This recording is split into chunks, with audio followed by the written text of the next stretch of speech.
I'm in Canby, Oregon, with an establishment here called A Walk on the Wild Side. What's interesting here is these beautiful African lions here have been rescued from private houses.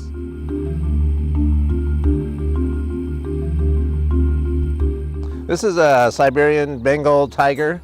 Actually, it was a cross between the two, and it was rescued from a facility in Missouri. And this tiger actually was brought to us when he was approximately 6 weeks old.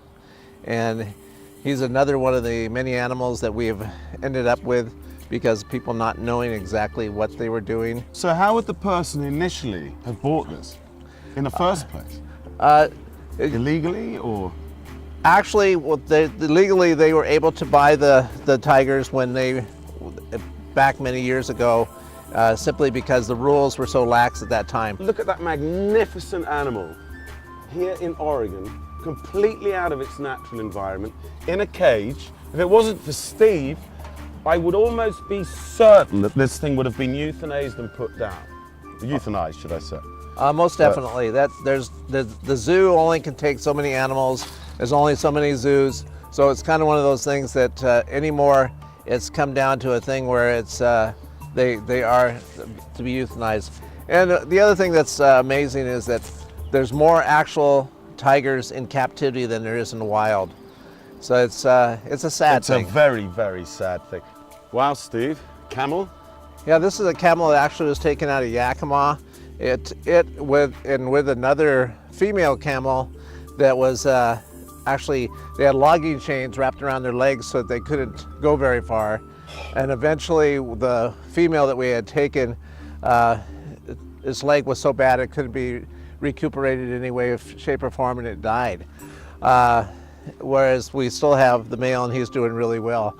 But it's another case of the same thing where people have got animals that they really shouldn't have had, and are probably one of the most dangerous animals that are out there in the world for somebody to have too. This actually is one of the animals that has killed more people than any of the other animals that are in captivity.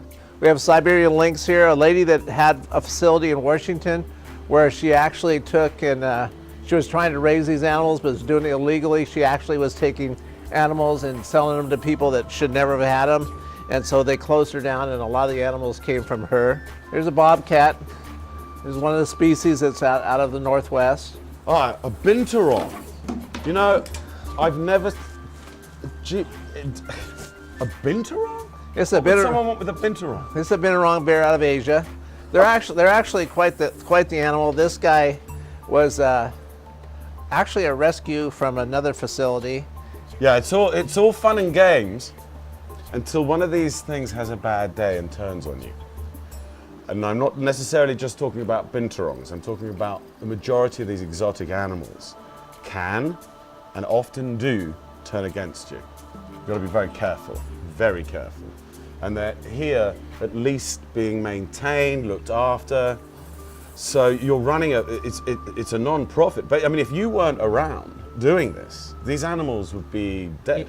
Yeah, most of these animals have been euthanized because there's not a lot of facilities that are available to actually take them. So yes, this would have been a situation. All our money that we receive is through for our nonprofit. All the money that we receive actually goes into these animals to try and build bigger cages, bigger facilities.